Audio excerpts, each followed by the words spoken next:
Guys, ito lakad muna tayo, lakad punta tayo ng Terminal 3. Lakad muna, lakarin ko lang puntang Terminal 3. Wala akong pamasahe, maglalakad muna ako, wala akong pamasahe mga guys. Maglalakad muna ako papuntang Terminal 3, wala akong pamasahe. Malilim naman, kaya okay lang kahit lakarin ko.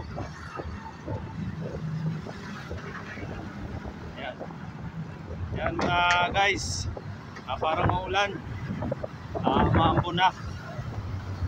Yan, daming sasakyan dito guys. Mga papuntang ano yan, papuntang Itza, papuntang Cavite. Mga sasakyan na yan.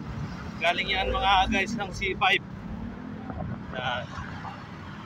C5 sa may Taguig. Yan mga guys.